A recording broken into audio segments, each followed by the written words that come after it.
Good afternoon, everyone. It is Kelly with the lovely Kathryn and Artie. He's already decided to run away. Come here, buddy. We were like, bless him. He's been sat so well whilst I've been setting the kit up, and then as soon as I press the go live and record button, he's like, no, not having it, not having it, eh, buddy.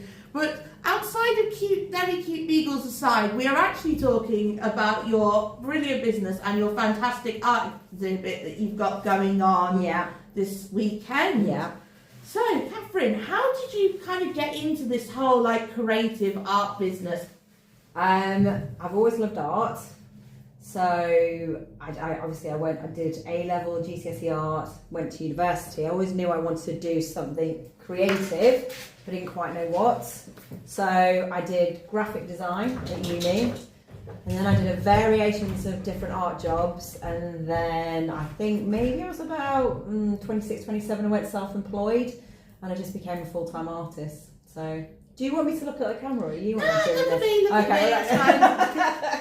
Because just look, if anything, looking at me looks better because it looks as if we're having just a casual conversation. Okay, That's all right, not then. going all over the internet, you know. So we've had I've had a studio in Melton Mowbray for I think it's about 12 years, or was it 14? Might be 14 years. So this is the second studio that we've had. So it used to be, if any of you guys know, Primal Fitness. Yes. Okay, so the whole of the upstairs, Adam used to be downstairs, And then you used to be up. and then I used to be the whole of that. And then I moved in here in 2020. We literally moved in on the day Boris Johnson closed down the country. 2020. Happy moving day. Yeah, happy moving day. Got given the keys and they closed down the country. Yeah. So I literally had an art studio that was full from floor to ceiling with art supplies and furniture and everything else. And you couldn't. We locked the door and we walked away. Yeah. How did that feel? I sat in the car park and I cried. I did sit in the car park and I just thought, because I'd literally spent all my savings. So I'd just come back off maternity leave. So I just had my second child. I'd come back and I was trying to build things up again. And then I'd use my money to obviously pay the deposit and set all this up. And I just sat in the car park and I cried. But thankfully there was loads of schemes that came through. We had to renovate, like the whole building was in such a mess. We had to decorate, not ready, but we had to put new sinks in, and there were pipes and floors and bits and pieces. So we came in during COVID with my kids. So as Artie's coming back, is he going? You can hear him running downstairs. I was about to say, gone. Has he gone under the table? No, he's gone. He's gone. So we spent a lot of that COVID time, just sorting out the building. And then I didn't have a functioning website, so the government were giving out grants and things, and instead of putting it in the bank, I used that money and got Zoe and Nikki to come and work with me. We built a website ready to reopen. So how did you find, because obviously before we went on the call you were saying about how you did kind of adapt to Boris's lockdown. So how did you manage to kind of Okay, so what we had to do is we had to have an all-my system through the building. We had to have a bigger time between classes so we can anti-bac the whole place. And we had plastic screens, and the plastic screens went down. We had these plastic screens down the middle of the building, down the middle of the tables, and everybody sectioned off, so you could all do art whilst you're in a little pod, but being sectioned off, and everybody had to be 2 meters apart. So we could only fit like 8 people in the building at certain points. Yeah. That's how we managed it. But because we were open and close, I think the second time they closed us down properly, I think we'd started a course in September. Yeah. 3 weeks in, they closed us and we didn't open again till the following May. And we had to complete a whole course for like 60 adults and 60, to 100 children via Zoom. Yeah, that was challenging, wasn't it? The first Zoom lesson that I ever did, what happened is that I couldn't hear any of the students. So like a radio host, I had to talk to myself for 2 hours and then just ask people to give me a thumbs up. It was horrific. I hated it.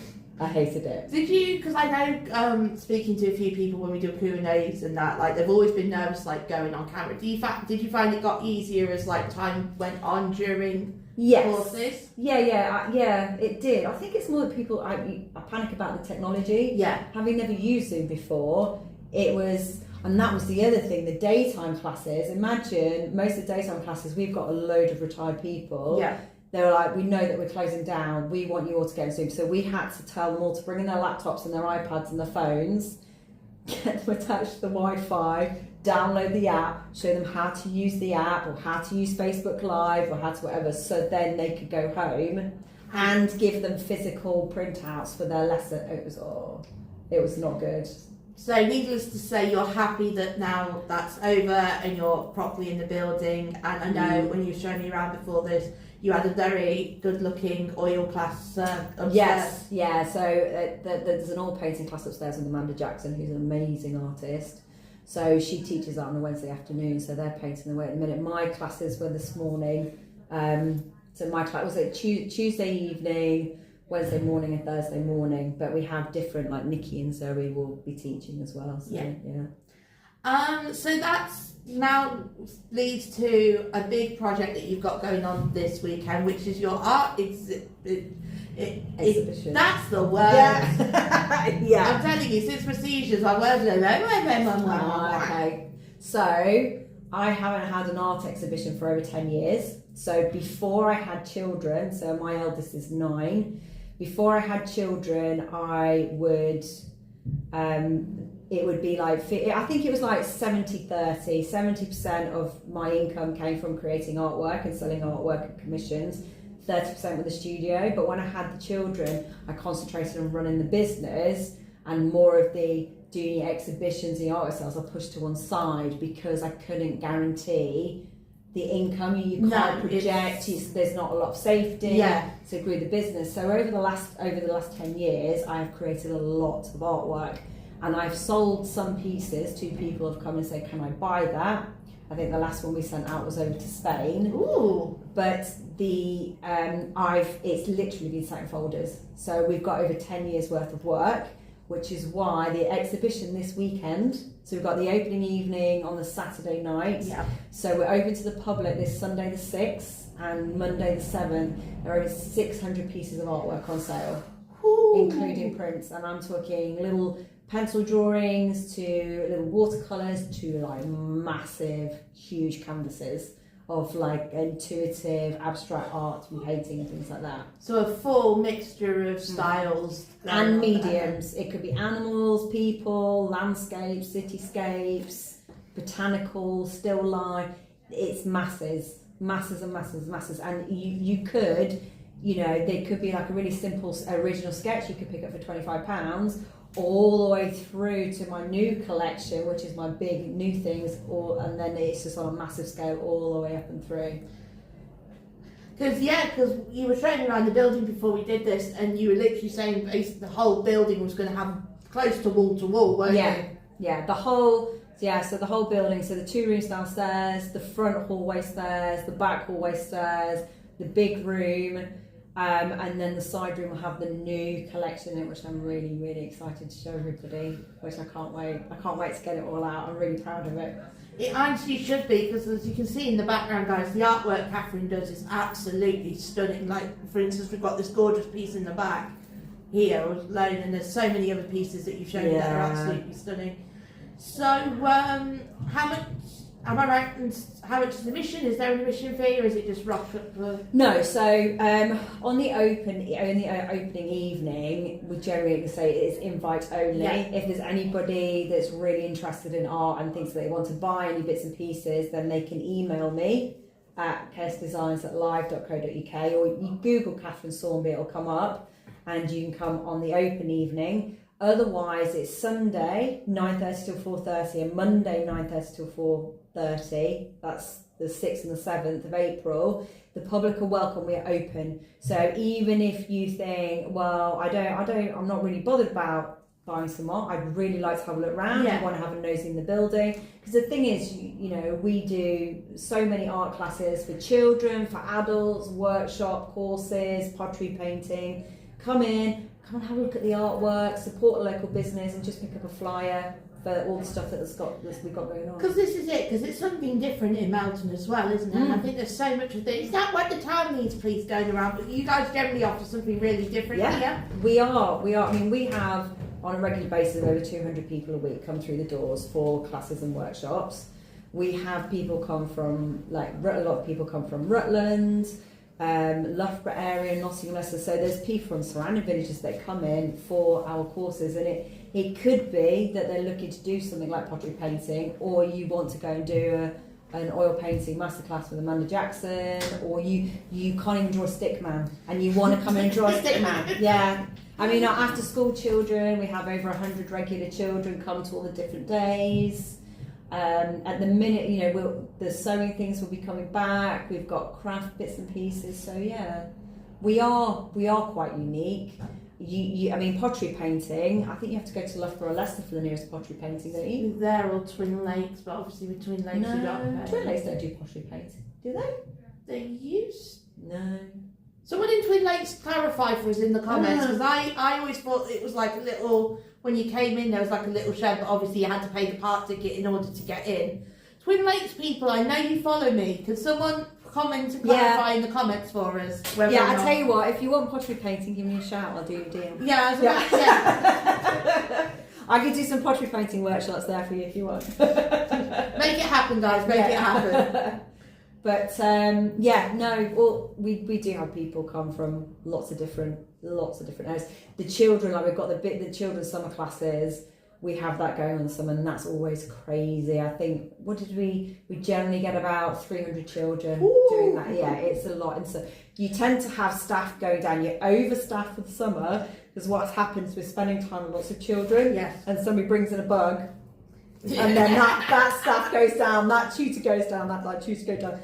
And we rotate until we get to the end of August. And we're literally last man standing. We're like, everybody's ill. I worked in education alongside doing this for a period of time. Yeah. And I remember when it was because this was 21, end of 21, 22. So it was when we'd gone out of lockdown, but we were kind of in peak melting pot COVID, and all you need is one kid to cough, and it's the whole class is going down. Yeah. Down we go. Yeah, I was going to say probably one of the good things of COVID is everybody wash your hands. Everybody wash your hands before you come in. But yeah, in the summer, you wouldn't think you get bugs in the summer. No, but yeah, eventually we all catch a cold or something like that from them. But because I think the other thing is in Melton, people might have walked past this building a lot. Yes. People don't really realise what's going on in here. No. So we are, open to the public on the Sunday and the Monday. Just come in and have a nosy. Just come in and say hi and pick up a flyer. And it could be that you find a piece of artwork that you love and it's £30 and it's an original piece. Or you could spend £30 on an IKEA piece that everybody has in their house. And the kitchen sink. Oh no, that's the studio phone. Zoe's left it on the table. Just going to put it down. I'm just going to put it down. Zoe! The best thing about this, guys, is before we started recording, I got rid of my phone. We'd gone on Do Not Disturb. We'd got the dog in a position that he was going to do the least amount of damage. Yeah. I've just put my phone on silent and moved it out of the way so it didn't go off, and the landline has actually just gone off. So yeah.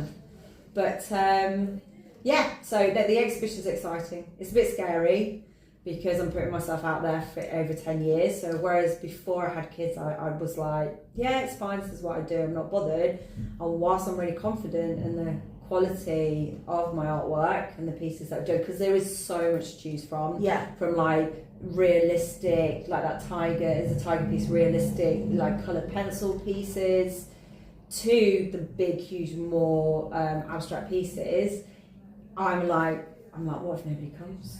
What if nobody? I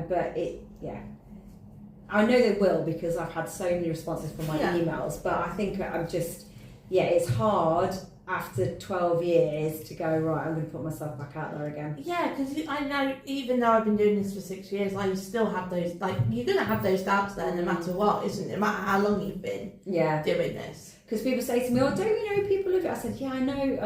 I'm confident with my artwork, but it's still, I don't know what it is. It's just I think it's because it's been such a long time. I've got lots of people coming on the opening evening. The mayor and the mayoress are coming, which is quite cool because I was like, "Oh, you wear your chains." the good old chains. Yeah, and then I've got people travelling up from Brighton. Oh wow!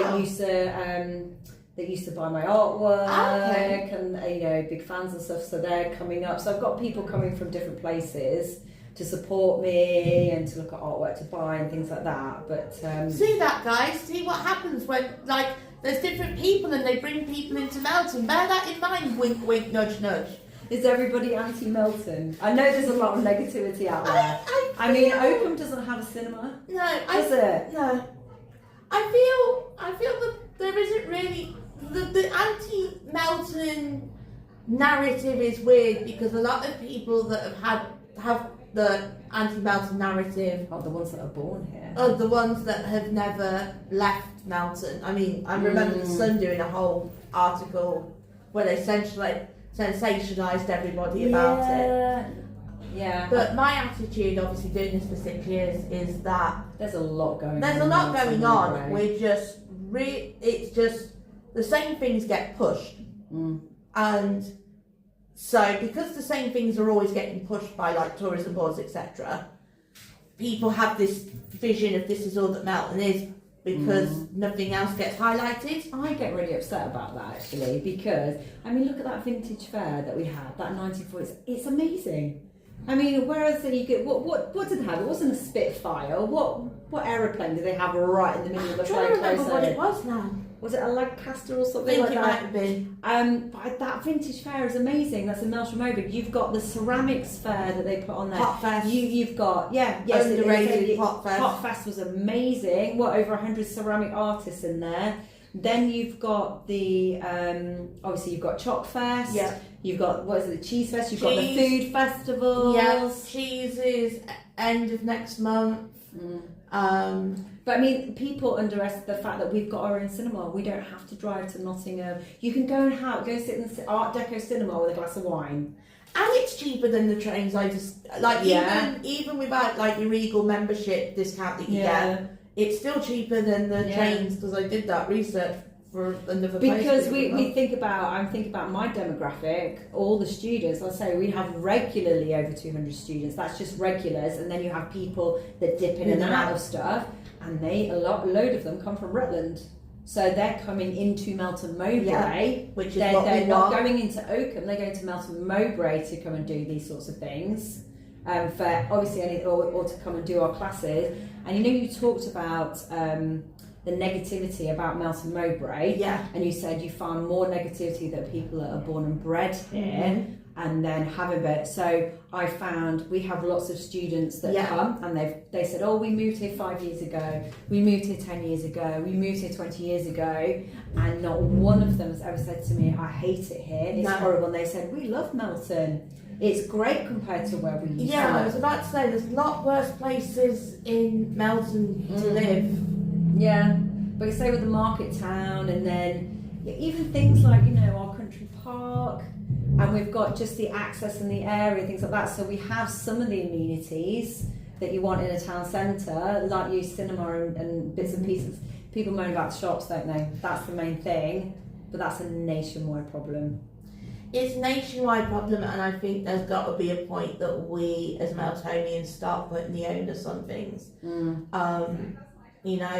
This week I reported on Hosenbury, which is a festival in Hose that is having to change their their plan of action because of low ticket sales, and I know some businesses have closed because of that lack of footfall, and there's got to be a point where we as Meltonians and people coming into Melton take ownership of the fact that if we want to keep having these nice things, we've got to go and support them when they're still happening. Yeah, you've got the Makers Market this Sunday. So that's really cool. You've got a new town centre manager, James, and he's lovely. But I think Sheila Core did an amazing job. She kept us all sane through COVID. She made sure that we all got our grants and things like that. So I was a big fan of Sheila. So I've spoken to James on the phone. He's lovely. We haven't met yet. No. But I might, obviously, he might find time to pop over to the exhibition and things. But yeah, no, what? People are like, even the skate park. It's like other people bring their children into Melton to access the skate park. Because the skate park's really good compared to other places. Yes. So, yeah, I mean, we're not saying Melton's perfect. No. But, my God, there's so many worse places that you can live in the country. Yeah, and ultimately, in those places that we're not perfect, that's where we start coming up with solutions to problems, lobbying local representatives, so your councillors on both borough and county, your MP, if we can find him. Yeah, Not needing to sound I used to follow Lisa. Yeah, not being shady, but Lisa that guy is not. Yeah.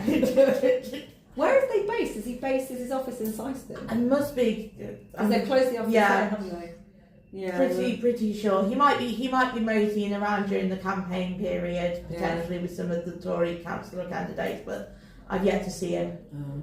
Well, anyway, we're saying in Melton Mowbray, apparently there's a good art studio in Melton Mowbray, and it's doing an exhibition this weekend. Yes, it is, and it just happens to be one that anybody can turn up to. So hear me out. What if people came from the craft market on Sunday and walked up the road and just happened to have seen some art pieces? If they to have a look and see another maker. Well. You pointed out, actually, I spoke to James, and we are actually going to put a banner on one of the stalls in the Makers Market this Sunday smart. With a photo of the building. So our little stall will have loads of balloons on it because we're going to put balloons on the front of the building, and then we'll put our flyers and saying there's an art exhibition. If you're walking that way, walk up the road from the Craft Makers Market and just pop in and have a look. And good on you for taking that proactive measure and being like, oh look, we've got an event here that typically brings in quite a lot of people. I'm going to find my way to kind of capitalise on that event. Yeah. Because I feel doing my Melton, the problem isn't necessarily the events calendar, but more the fact that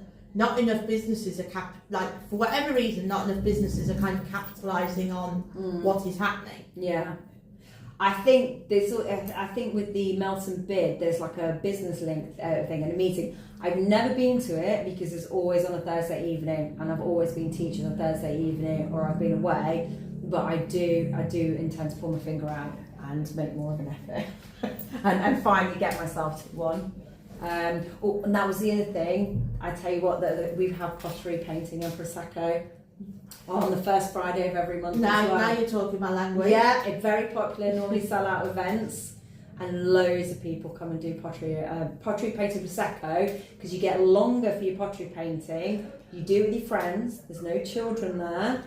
Yeah, so you get your glass of prosecco when you walk in. I do have a bit more after something that's happened at home this week. I do have a bit more time on my Fridays than I normally do. Yeah. So we definitely recommend pottery painting prosecco. It's normally the first Friday of every single month we do it. We're not doing it this Friday because obviously we're setting up the exhibition, so we've moved it to next week. Okay. But I know there's a lot of people that come back time and time again. They do it with their friends or they do it with their family members, and you can bring your own nibbles. And yeah, it's a really great activity to do in the evening. It's a little bit different. Yeah. And then some of the guys that come, they then go into town, they go have a few drinks in town, or they've been for a meal before they come here. So obviously everybody benefits again, and that's what we want to do. Exactly. So it's like, it's a night, so we talk about the nighttime activities in Melton Mowbray. That's an adult nighttime activity that we provide. So that's quite cool as well. It's very cool. So thank you so much for taking the time out. And thank you, Artie, for your little cameo at the start. I think he's gone. Has he gone? I think he's somewhere else. I should have just sat here with the snacks and he would have spent the whole time with us. To be fair, I'm also quite easily coped with snacks. So and I know he's a fan of Parma ham, and I too am a Parma ham lover. So I get it, Artie. I get it. Yeah. Have you got that? Have you got that flyer? Have you got the flyer? Yes. Right, if I hold that up just quickly. Yeah. Flap the flyer. Flap the. I should have thought we should have done it beforehand. Yeah, I was going to say. Oh, and if anybody doesn't know, There we go. Okay, flap away. Flap the flag. Woo woo! Flap the Right, flag. if anybody doesn't know where we are right in front of the Premier Inn on Norman Way. We will have balloons on the building. Come in and see us. There you go. Thank you. Thank you. You're welcome, and make sure to drop Kathryn a cheeky follow if you haven't already done so, to be the first to hear about all the great different workshops and events that she's got, and make sure to swing by the exhibit this week. Otherwise, see you all later. That's brilliant. Thank you so much. Bye. Bye.